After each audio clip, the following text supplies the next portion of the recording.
वालेकुम सलाम सर, वालेकुम सलाम। 2-3 मिनट और देख लेते हैं जी, मेरे ख्याल में वैसे तो नहीं, 11:05 हो गए हैं। So let's start. Fahad, over to you.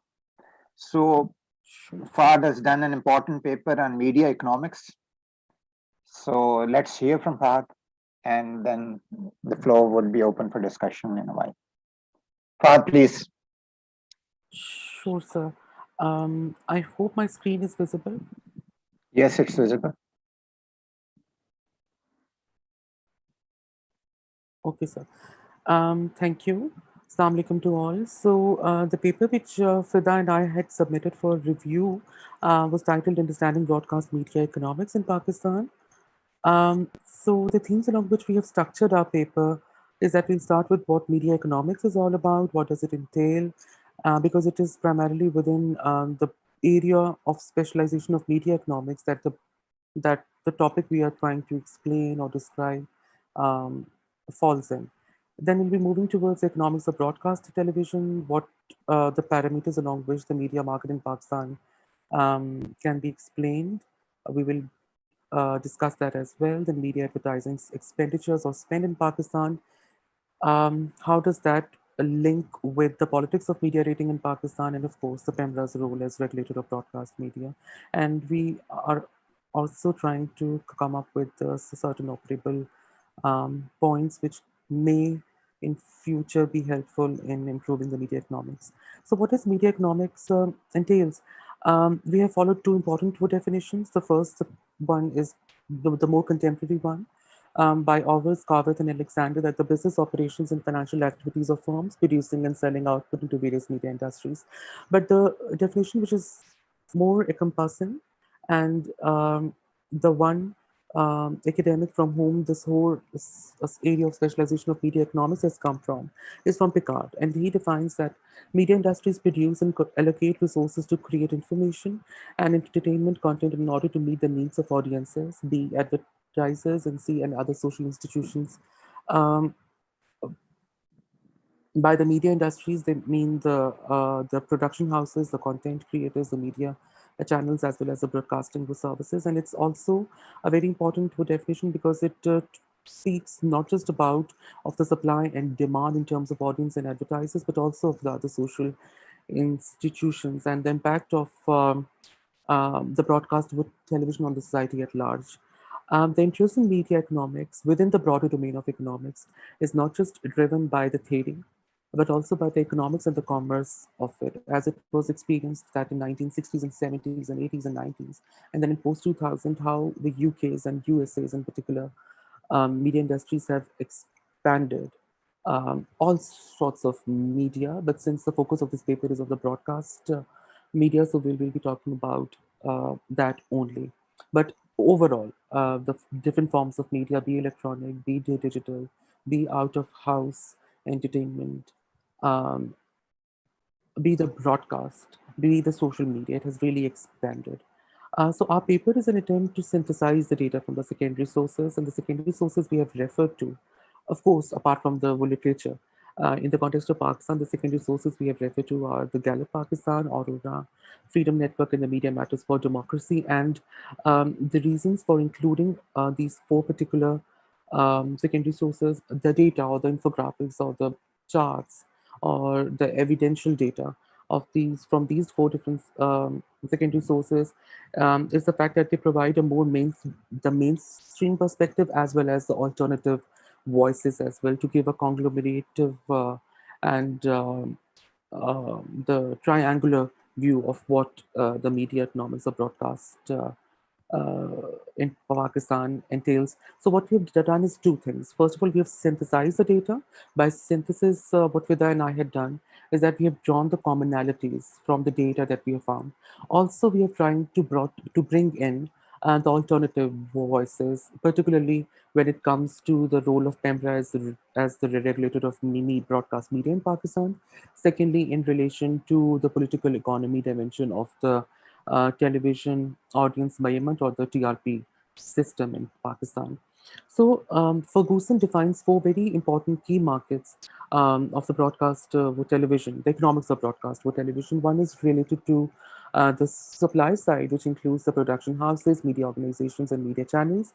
Another one is related to the wood demands side, which is very consumer wood driven, in which the costs, either direct or indirect, mostly the wood direct, which are being incurred by the consumers when they consume the media contents, the broadcast media content.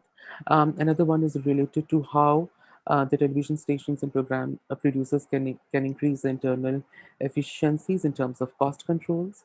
And the fourth deals with the stations and programmers who are in constant maneuvering of selling the attention of the audiences towards their contents and programs. And that is wherein the role of the television rating systems, or the TRPs, um, are important. But the reason for which we both have chosen Ferguson's definition is that it gives a very realistic viewpoint. It is not the definition. The definition does not just function within the laissez-faire system. Rather, it brings in the role of the government as well.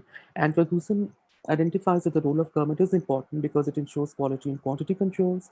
Secondly, the role of the government should be of a facilitator uh, to business communities and investors to invest in the broadcast media, to invest in creativity, to invest in the proliferation of the broadcast media and the variety in what types of programs, rather than defacilitating it. And unfortunately, in the context of Pakistan, the role of the government through regulations, through media laws, is more of a defacilitator than that of a facilitator.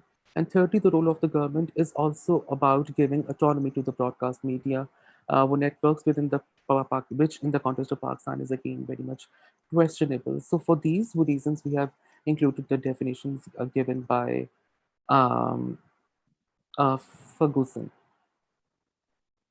The media market in Pakistan, what theory what tells us is that the media industry expands when there is an increase in per capita income, the consumer economy, advertising sector, and expansion of the private sector. As a response to which, we are taking um, 2002 as the base year because that is wherein the proliferation of the private broadcast media sector happened as a response to the institutionalization of PEMRA Ordinance 2002, and as a response to which PEMRA was established as the media regulatory authority to regulate the private channels and the licensing and the quality and quantity controls as well. So since 2000, since 2000 till 2017, a cumulative investment of US dollars 4 billion has been made in the electronic media industry, but there has been a fall. There has been a fall, particularly in 2018 and onwards, um, because the industry has become very much dependent for its revenues from the advertisements, and the advertisements have fallen by 50% when the private sector, such as banks, textile industries, the real estate, and the telecom firms, have cut down their advertisement expenditures, which we can also substantiate on the provincial level. For instance, in 2018, Punjab and Sindh governments cut down their advertisement budgets by 70%. Um, the data from the 2014 to 2019 has also shown us a trend that there has been over 7% would decrease, 26% decrease in 2019, and in 2018, the 9.5% decrease.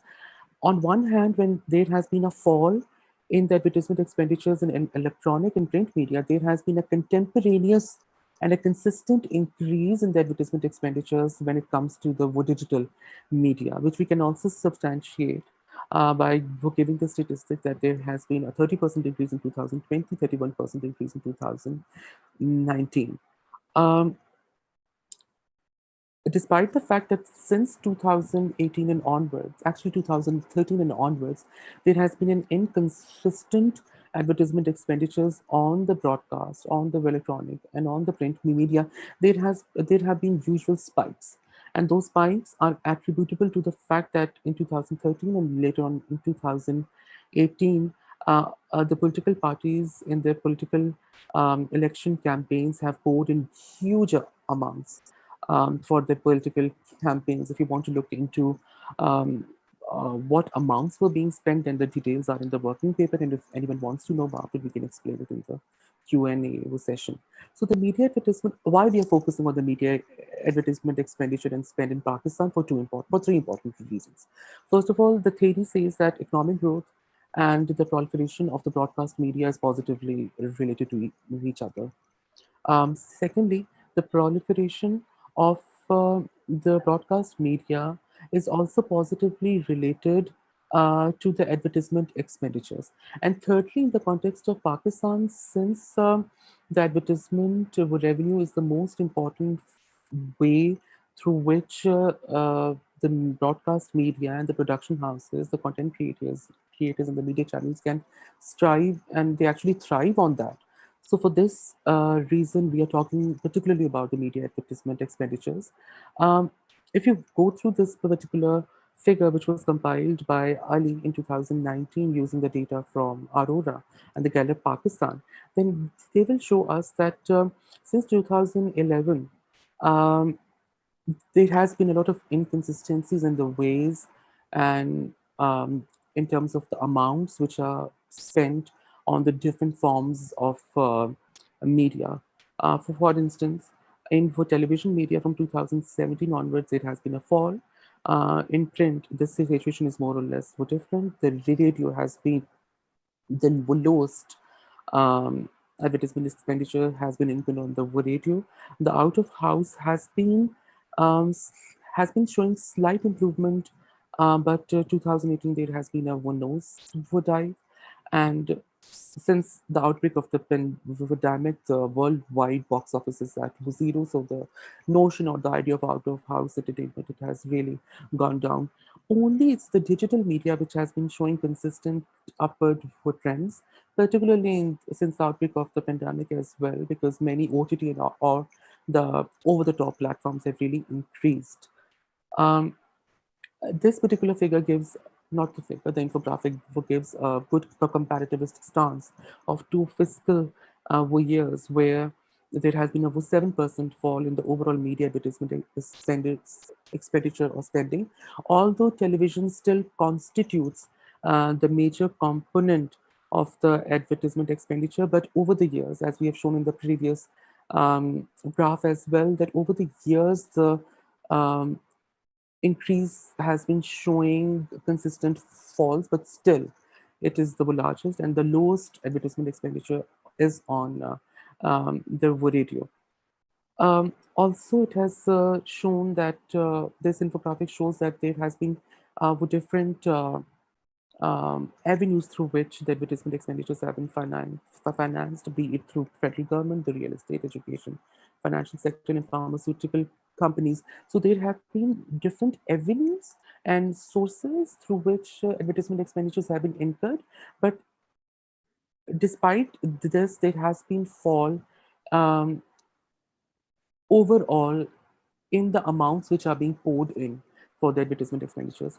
And the problem primarily lies in the fact that there is a whole political economy dimension of the media rating in Pakistan, because the media rating and the way it has been carried out determines whether the advertisers would be interested um, in in in investing in different media channels or the production houses.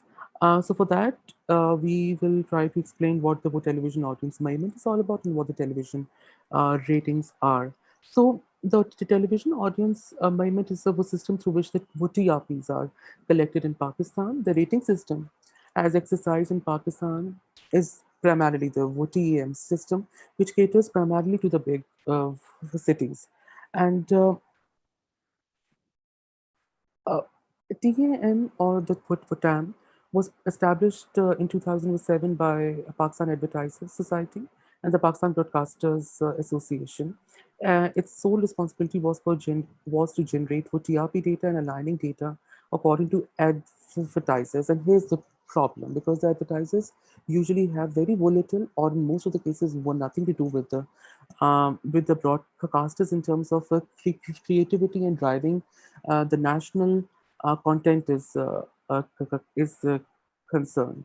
And there are critical voices, for example, Wasat Beg and Omar Chima and Aftab Alam, who hold the view that TAM does not capture the patterns of national viewing because the system does not collect data on nationwide TV ratings, and that what TRPs hence were collected are not representative of the larger of the larger society.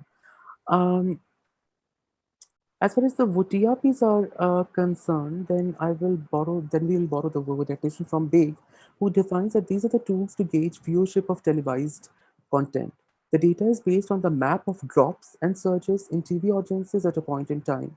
It takes into account spatial spread and duration of viewing to represent a sample size of TV viewership. Yeah, Gallup Pakistan used to collect the TRPs, and their approach towards it was more methodological because they based their methodology on household surveys across Pakistan and collected data from 4,800 urban and 700 rural centers. Media Logic is still involved in collecting TRPs, and their methodology is based on making use of the technology um, using people's meters. These meters are installed in selected households to record patterns of TV viewing of specific household in the country. The group claims to have access to 6,500 individual consumers, which constitutes to, on average six households, and were deploying 1,100 meters in 20 cities.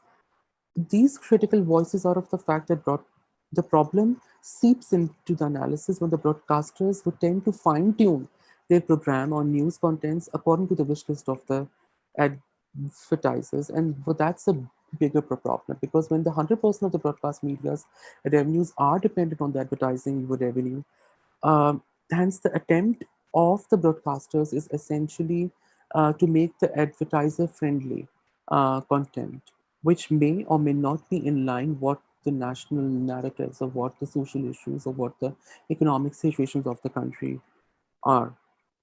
Um, Also, there has been an over commercialization of the broadcast sector as well, when the political and non political organizations, and there is a continuous rat race for the TRP system in the country as well.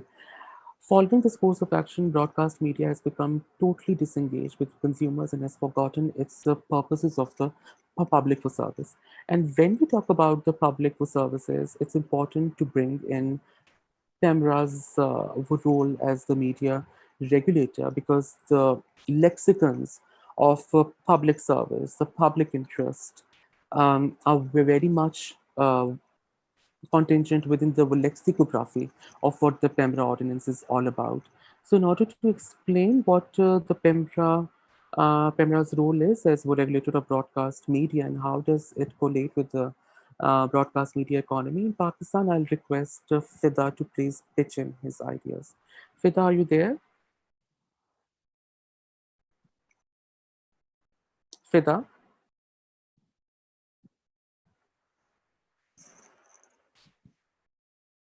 Okay. If Fida is not, sir, Fida वो नहीं है because नजर तो नहीं आ रहा. Acha chalo. It's absolutely fine. So the PEMRA was institutionalized as a response to the PEMRA ordinance in 2002. There has been a lot of debate whether such media regulatory, in generally, the regulatory authority should be under the state control or it should not be under the state control. But the mainstream literature is in the favor of the fact that it should be. Why? Because the role of the regulatory bodies, the case in point is PEMRA, is to issue licenses to the private sector, which in turn is critical for competitive market and a prerequisite for independent and free media. So the literature quotes that media should be free from the state control, but the regulation of broadcast media can be justified on grounds that airwaves, being a public good, must be safeguarded.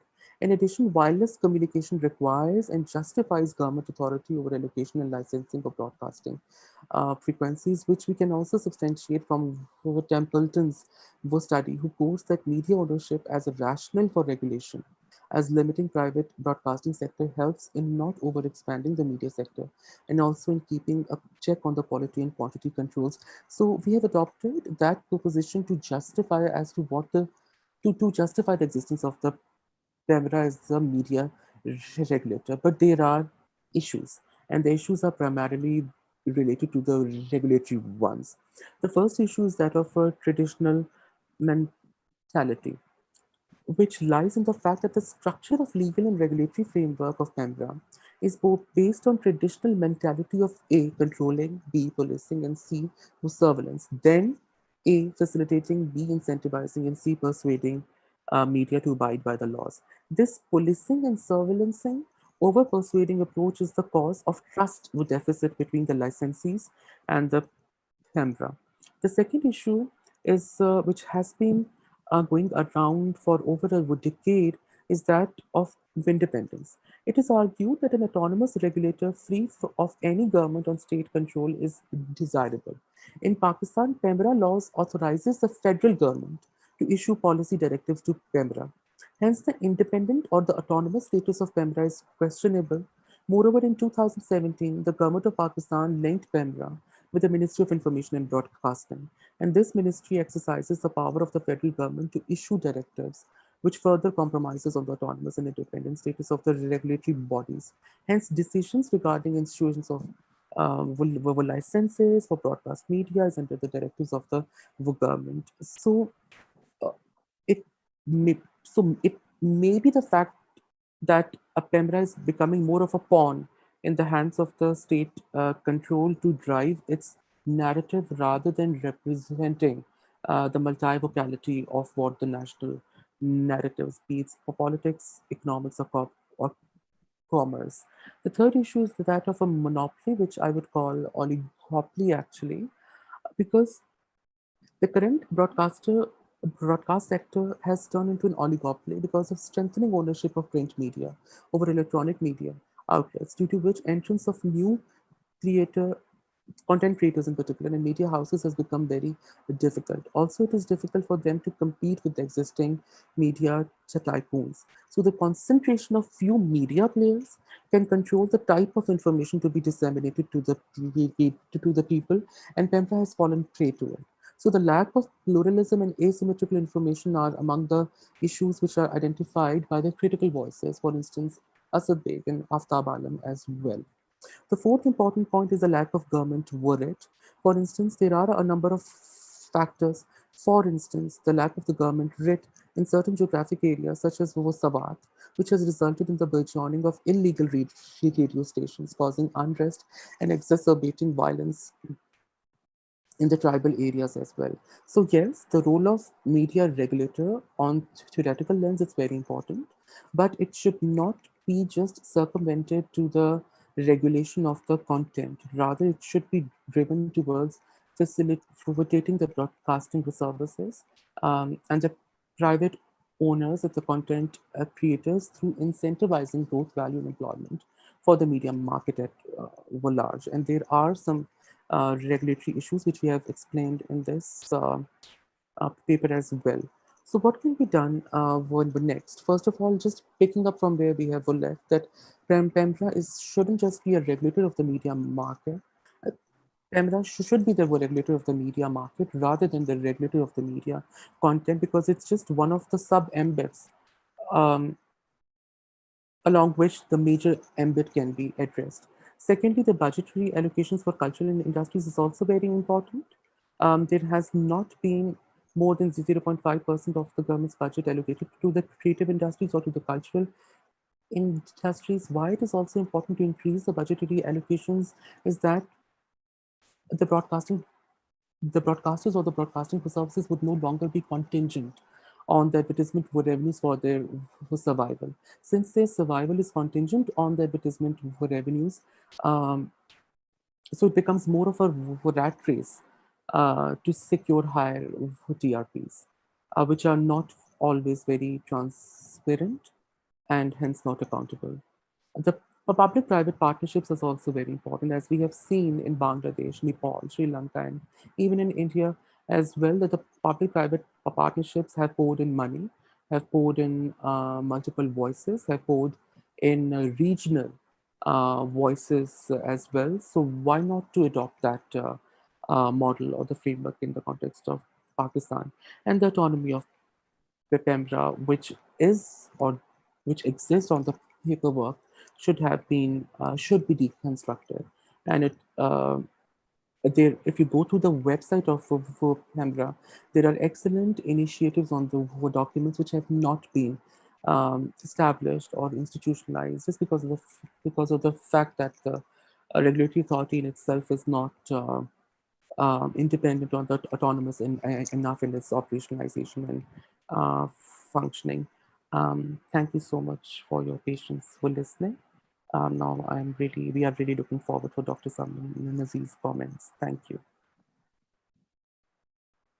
Thank you, Fahad, for enlightening us about the media industry and providing some very useful information. I have some comments, but let me first move on to the discussant. The discussant for this webinar, this paper, is Dr. Saman. Dr. Saman, you have the floor. Thank you, Dr. Adlis. Thank you so much, Mr. Fahad and Mr. Fida, for a wonderful presentation. The paper should provide a very good analysis and overview of media economics in Pakistan. However, I have some few suggestions for the paper. As far as the paper is concerned, I think it's need a little framing and a bit restructuring of the paper. For instance, the methodology is there here and there in different parts of the paper. So it would be more appropriate if you can combine it in one section, and so it could be more like an academic paper. Also regarding your sixth section of the paper, which is on PEMRA, I have just a suggestion that if you can incorporate that, Mr. Fahad just mentioned that because the mainstream media is the aspects of the mainstream media is commercial and operational aspects of the mainstream media is controlled by few media groups, which is also like they are already owning the print media, and they also the same groups are owning the broadcast media. So we can there could be a link discussed in the paper that link the economics of this media ownership with the like of course the media ownership with the economics of the media in Pakistan.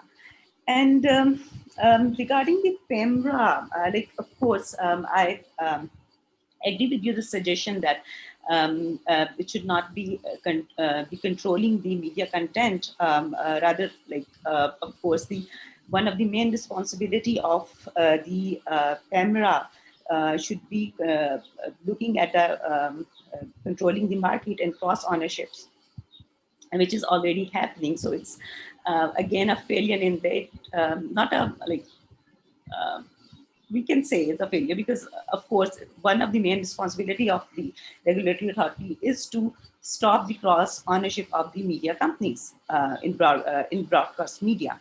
So we can see that there are 3 or 4 groups that are already owning, they have cross ownerships in Pakistan of the media groups. When we suggest that like the regulatory authority should be depoliticized, decentralized. So I think any such suggestion is should be made with caution, because how we can make sure that the same media groups and the same power groups will not own the regulatory authority if you privatize it. So in that aspect, I think we need a little support from the literature and from more studies there how it can be done. And finally, I have an observation that the paper needs some citation from the local academic market, because I've seen a lot of studies from the different disciplines like mass communication and media studies in different universities. So you can cite them also. I will also give you in writing about those studies that you can cite in your and make your analysis more rich about a media analysis. That is all from my side, Dr. Idris. Thank you. Thank you, Dr. Sama. So, Fahad, would you like to respond?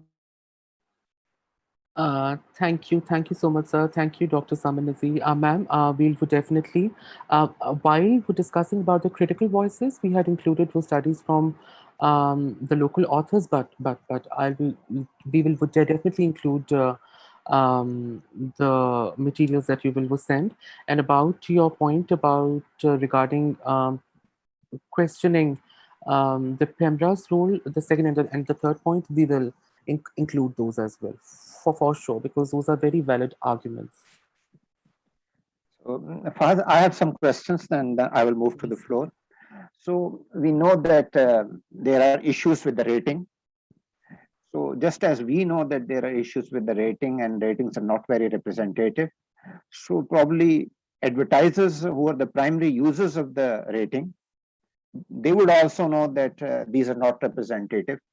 So the question arises that why the advertisers are using these ratings, or whether or not they are actually using. So it might be useful to ask the advertisers, are they using rating or not? And if they are using, why they are using? And then if these ratings are not representative, why some rating company does not emerge to do a representative rating? Yes, so that's primarily one of the reasons why the Gallup Pakistan is no longer conducting ratings, because although their methodology, their TRP was system was grounded in was more grounded in methodology, well grounded in methodology and of analysis, but as a response to uh, presenting a non-representative sample, they are not no longer into determining the for TRPs. Currently, Media Logic is for doing that, and again, uh, they are using meters to do so, and they are under a lot of scrutiny that they are not at all representing what the viewership in Pakistan entails. So that's again a very relevant point to ponder over the fact that as to why not a representative TRP system is not generating in the country. Yes, that's the way I would respond to it. There's a Yes. need for that. And probably you can also, Bilal Ghani mentioned in one of our webinars Yes, that the case is already with the Competition Commission, exactly. Yeah, that this there is sort of monopoly in this business. exactly. Uh, so it might be useful to ask the advertisers why they are Exactly. relying on this rating, Exactly. if you have Exactly. not already asked them. Yes. Second, okay. Second is that you mentioned that this is a case of oligopoly, and PEMRA is encouraging this. So PEMRA would be encouraging if the PEMRA is not issuing licenses. But I believe that PEMRA is quite liberal with the licensing regime. Anybody who asks is generally issued a license if it meets certain criteria. So how can we say that PEMRA is encouraging oligopoly? So we're not what we have written in the paper is that there is the monopoly of what different news what channels in terms of accruing the advertisements spend or the expenditures from the advertisers. In that context, we are saying that why Pembra is not looking into the fact that there is an overdue ownership and the media concentration of a few channels or the production houses, which are the private ones. And that goes and tie thesis to what the Pembra Ordinance is all about, on which the Pembra as a regulatory authority is constituted on. So it gives an impression as if, and it's not just a hypothetical thing. It is well documented by Aftab Alam in one of his research papers as well, that rather than breaking that um, oligopoly, it is encouraging it, because it's all the four mandates or the objectives of the PEMRA um, are going complete antithesis of the way this ownership and media concentration is being framed. Recently, we have also started conducting interviews with the PEMRA personnel as well, and they have also shared this opinion that despite a lot of criticism from the academic and political circles, we have not been able to dismantle uh, for that, because that is where the money comes from. So the PEMRA is not being able to dismantle for that. We are building on it, and we are conducting more interviews to find that is there a political economy dimension to it, and if it exists, then what are the reasons behind for that, and why PEMRA is not um, doing something about it, which is going completely opposite to its ordinance. Okay, we can discuss this later offline, but I think that if let's say geo is large enough, then it's the market dynamics. I don't know whether PEMRA can do anything about it or not, unless more large players enter the field. So let's move to the floor. Hands, please. Anyone would like to ask a question? Ayaz Ayaz, please go ahead. Thank you, sir. Thank you. Thank you, Doctor. This very nice presentation indeed. My question is very simply, sometimes some private media too much exaggerated the issues of the economy, like inflation and devaluation. Why not the PEMRA control these issues? If not, what's function for that? How we can control it?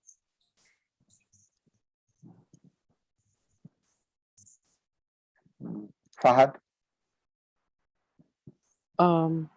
Yes, PEMRA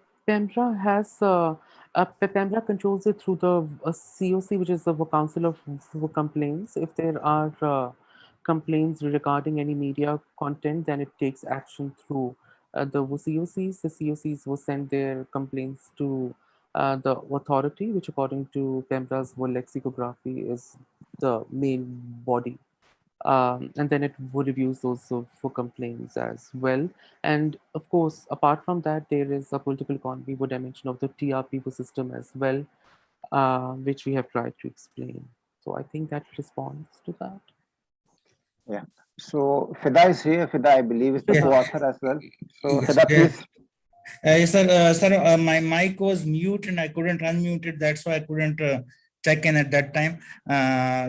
Sir, regarding the first point that you mentioned about the rating agencies, that there should be, or why isn't there a rating agency? Sir, we did talk about it, but like we found out some literature explaining that in the 2008-9, that the financial crisis that hit the international market, the rating agencies were manipulated by the investment firms and banks.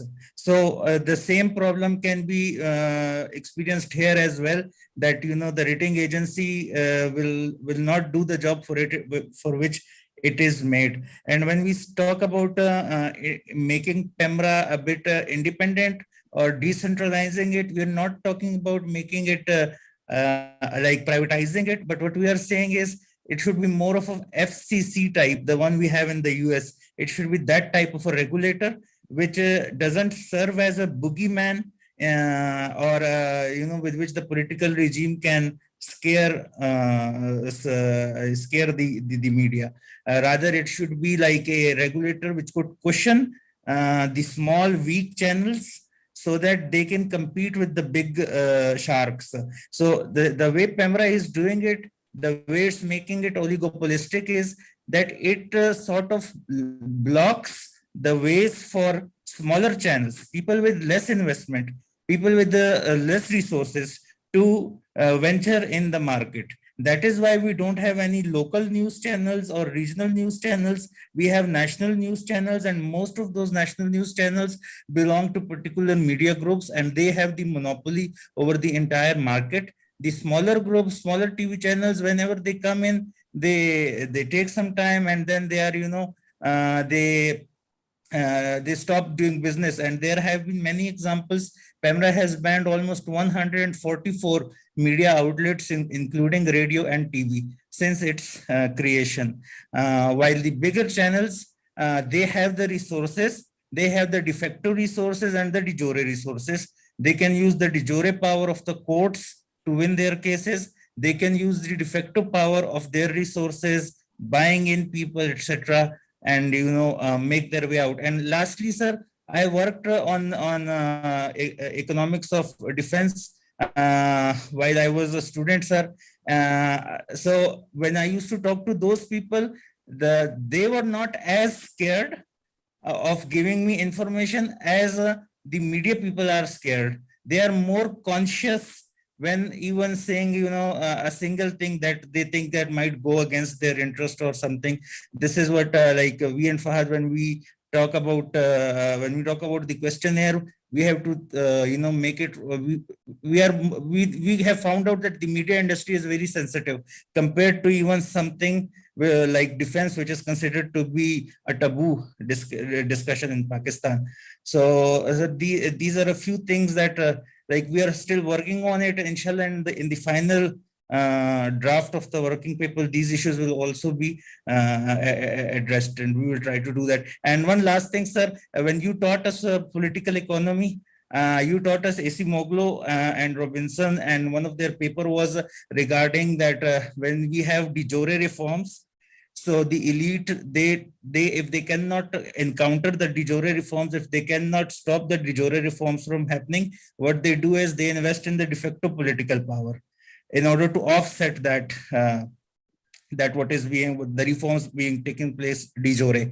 So here in the media market, it is also done that even if PEMRA comes up with very good legislation, if it comes up with very good rules and regulations, the elites, the media elites, and the ruling janta, all of them, they can block those things using de facto channels, if not de jure. So this is also one of the issue that after studying regarding media regulation, we have, we are able to see or observe.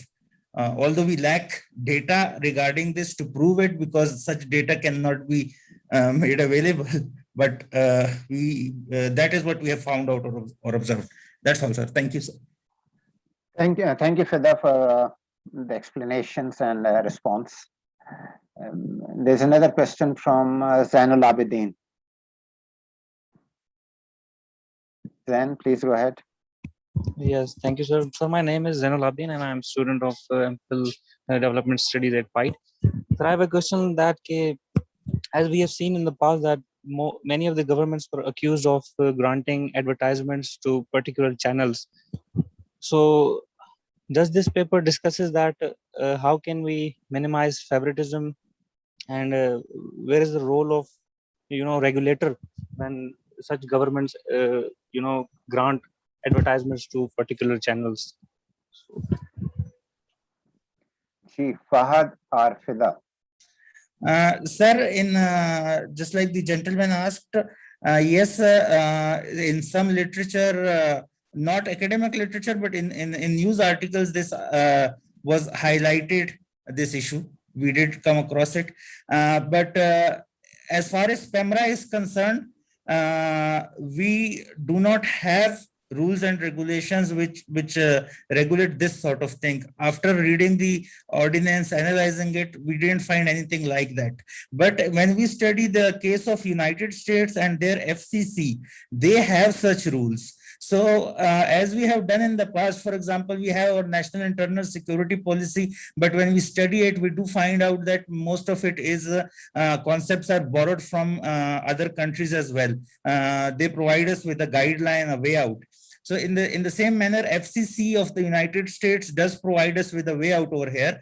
FCC makes it mandatory for every channel that if it is going to give 5%, 5 minutes time to Joe Biden, it will also be given 5 minutes time to Donald Trump. If it doesn't do that, So that would be considered biasness. Similarly, the government is also going to, give equal level playing field to all media channels, whether it is a Republican government. It cannot block, stop, or create hurdles for Fox News. That is there in the FCC regulation. So we need a FCC sort of regulation, and we need to tailor it to Pakistani needs, and then we can address this issue. So far in our regulation, there is no such issue, no such regulations available which address this particular issue that the gentleman has asked. Uh, just building up from where the Fida has left, then we have not taken position in favor or against with that, because that's not what the paper is about, whether taking stronger epistemological or ontological stances. But yes, we have mentioned it. Dr. Idris Khwaja would reviewed one part of the one draft of the paper, and one of his comments was that there must have been some sort of a political economy dimension to it.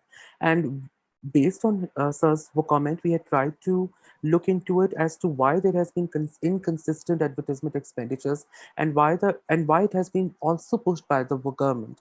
And one of the plausible explanations was that the prime times were being sold out to the different political parties at humongous, extraordinary amounts, and that could very easily be catered through the legislative systems, through the media laws.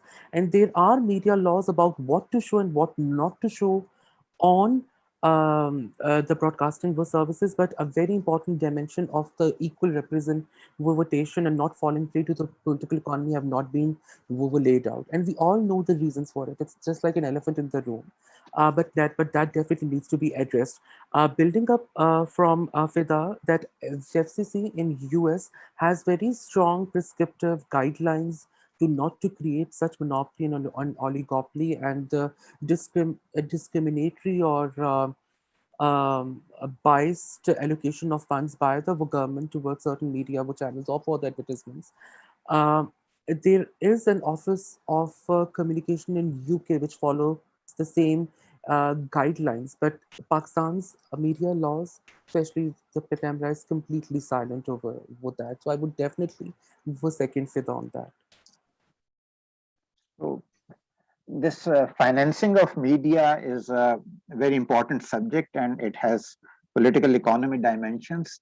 Anybody from the participants who would like to comment on this, on the recent trends in financing of media? No one? Okay, so my view on this is that there were times, let's say around 20 years back, if the government would stop giving advertisements to some channel or some newspaper, the media would be in a lot of difficulties. But this is not the case now.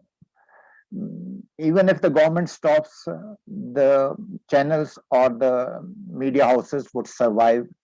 So that means that there are some other finances now of the media houses. It could be that now these media houses have grown big themselves, or it could be that perhaps some political parties are financing the media houses. Because if we look at the channels, the way the one or the other channel is tilted towards the views of one or the other political party, this suggests that probably political parties are financing the channels, or rather political parties own the channel. So yes, sir, absolutely. Absolutely. Any more questions here? So, Father, you've also mentioned that to encourage the media industry, there should be public-private partnership, but you haven't elaborated upon this in the paper. What sort of public-private partnership you have in mind? So that, actually, Fida and I are writing another paper on for that, and for that we have looked into the media regulations in other South Asian countries as well. For instance, in the context of India, since the outbreak of the pandemic, the OTT platforms are being the media content for the independent filmmakers, the independent content creators, especially on the OTT platforms, are being funded through the PPPs. So for that can be one of the plausible reasons to increase the outreach of Pakistani media content on the OTT platforms as well, because A, that's the need of the hour, and secondly, since the conventional media or the broadcasting is not very much prone towards broadcasting the content of the independent film or documentary or the for television makers, so OTT platforms are the way out. But even then, if we see all the OTT platforms, the media, the Pakistani media content's outreach to there is also very much for difficult. Pembra websites speak of facilitating that, but nothing operational has been done. So in that regard, we were thinking along those lines. Okay, finally, you seem to be against censorship. So, have you evaluated the consequences of Pembra doing no censorship? Pembra is doing a lot of media for No, censorship. but you said that Pembra should not be doing. Um, well, yes, yes, Pembra shouldn't be doing that because the way it is for censoring things is really questionable, and it's very low oversighted, and it's very open-ended as well. Um, and they have not been consistent in their decisions as well. Uh, for instance, some of the broadcasting content has been taken off from being on air, and next week we see the same being on air. So there is a lot of inconsistency therein. Also, they do allow a lot of discriminatory, for sexist, chauvinist content to be on air, but the issues which are being addressed in an artistic fashion are being heavily critiqued, and the reason for that is because they have received a lot of complaints from the general public, inverted commas, against the program. So censorship is also very subjective. If they are being censoring the content based on the Pembra ordinance, even that would have made for sense, but they are not even following over that. Uh, so yeah, that's my take on that. Maybe Fida thinks a little differently.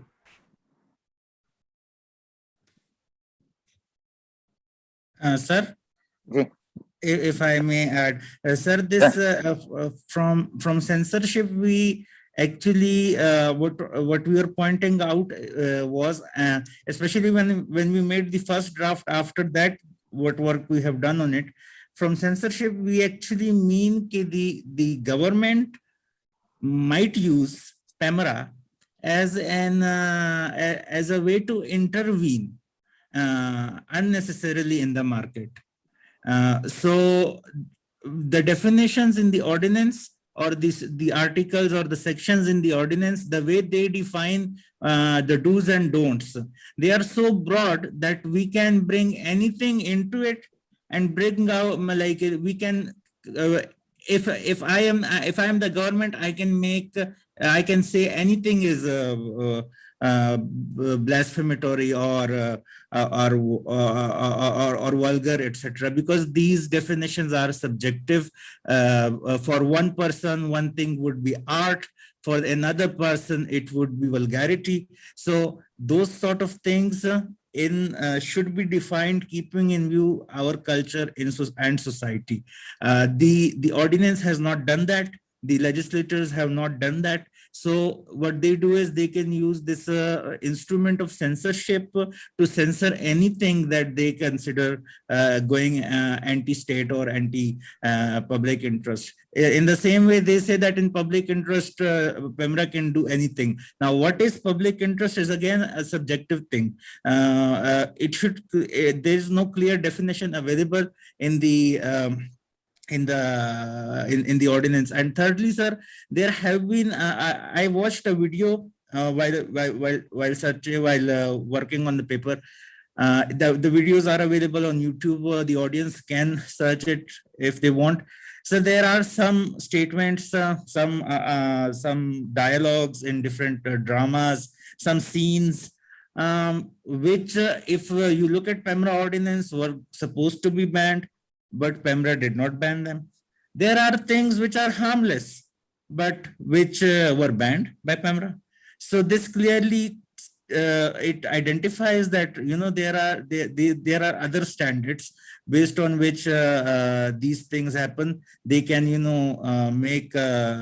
they can intervene whenever they want. So from censorship, we mean that it should be revisited, keeping in view Pakistani culture, our society, our economy, our politics. At the same time, it should be made such that no one can use it as a tool to manipulate the media industry. The media industry should have sufficient freedom and should have, if there is no sufficient freedom for the media industry, what we are doing is that we are intervening in the media market. And when we will do that, it would not bring good results either for the economic sphere or the political sphere or the social sphere of Pakistan. So this censorship should be there. We're not saying that it shouldn't be there, but what we are saying is that there needs to be legislative revisiting of this issue so that the case of censorship cannot be misused by anyone, whether it's the government or whether it's another media group. Thank Yeah, you. and the position was not against the war censorship, but entirely delimiting and circumventing PEMRA's role just to war censorship. It's a little problematic because the ordinance is a 16-page long document which speaks of broadcasting for services, which speaks of equal representation, which speaks of creating a broad base entertainment for the population for their education. So it does not, so circumventing its role only to censoring the media content, well, that is where in it really goes antithesis to the ordinance. So we are not saying that they shouldn't be censorship, but they shouldn't only be the war censorship. And what Fida has talked about, the parameters or the axis along which the censorship is being done, it's also extremely problematic. Thank you. Ji, any other question? अगर कोई participants में से कुछ कहना चाहे तो, otherwise we would close. Okay, so there are no hands. So thank you, Fahad and Fida, for a very informative and a good seminar on this paper. So please incorporate these comments that you got from the floor. Sure, and sir. Probably you can send that paper again, and it would be ready for publication very soon, hopefully. Thank you, sir. Thank you all for joining me. It has been a great webinar. Allah Hafiz. Allah Hafiz, sir. Thank you, Dr. Samantha. Thank you, Dr. Idris. Thank you to all. Thank you, sir. Thank you, ma'am.